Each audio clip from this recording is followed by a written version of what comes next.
Hi everyone, welcome to the Highlights from Ukraine podcast, your daily audio summary of the latest news reported in the Ukrainian media. My name is Artem, and here is the news. For 778 days, Ukraine stands strong against the forces of the Russian invasion.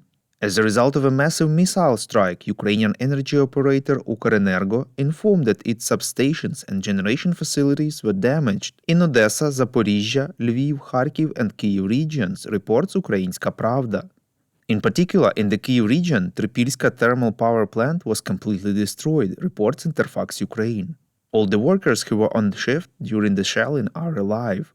As a result of the hits, there was a large-scale fire in the turbine area. Power plant in the Kharkiv region was heavily damaged as well. For a while, the city was without the electricity, but later supply was restored. At the same time, local authorities pointed out that without effective air defense, everything will be destroyed again.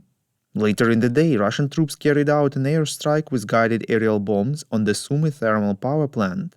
Ukrenergo emphasized that the attack caused significant damage to Ukrainian power plants. This year, this is already the third mass attack on the Ukrainian generation. The authorities urged Ukrainians to reduce evening electricity consumption. Meanwhile, Lithuania announced that it will transfer to Ukraine equipment for the restoration of damaged energy infrastructure from the Vilnius thermal power plant and part of the equipment from the Ignalina nuclear power plant. The US Institute for the Study of War informs that Russian strikes have forced Ukraine to make difficult decisions between providing air defense coverage to large population centers in the rear and active areas on the front line, reports Radio Liberty. Russia appears to be exploiting Ukraine's degraded air defense umbrella in an attempt to collapse Ukraine's energy grid and constrain Ukraine's defense industrial capacity. At the same time, Russian ground forces take advantage of their ability to use airstrikes on Ukrainian frontline positions to make slow but steady gains. The institute continues to assess that sparse and inconsistent air defense coverage along the front has likely facilitated Russia's intensification of guided and unguided glide bomb strikes, which Russian forces used to tactical effect in their seizure of Avdiivka in mid-February 2024. And which Russian forces appear to be using again during their current offensive operations near Chasiv Yar in the Donetsk region.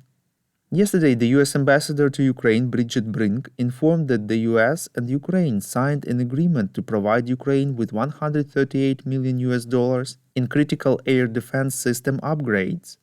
According to her, this funding will help keep Ukraine's air defense operating in the face of Russia's relentless attacks on the energy grid and the Ukrainian people.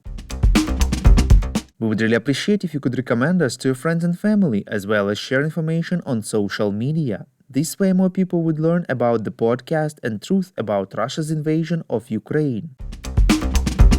Yesterday, the Ukrainian parliament, after months of work, adopted the new law on mobilization, military registration and military service, reports BBC News Ukraine.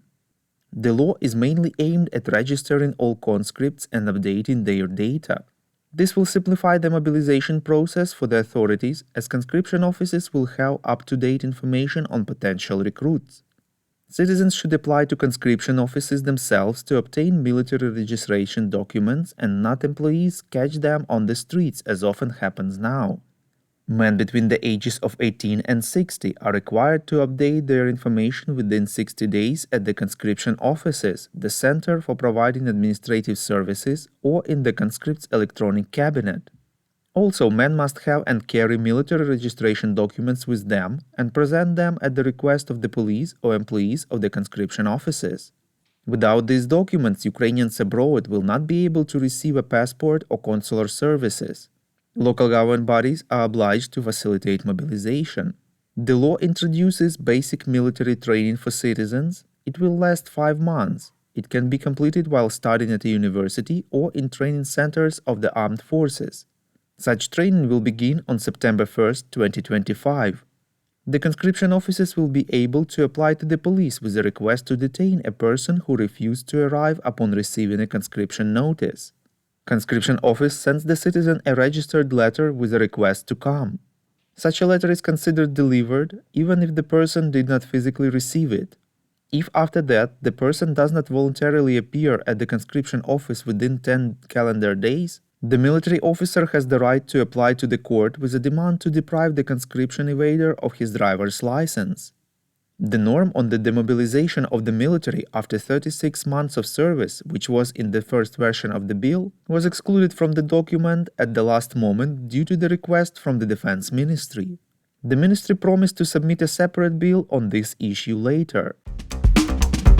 We call on you to demand from governments of your countries to impose the toughest sanctions possible on Russia and its citizens to stop their invasion of Ukraine.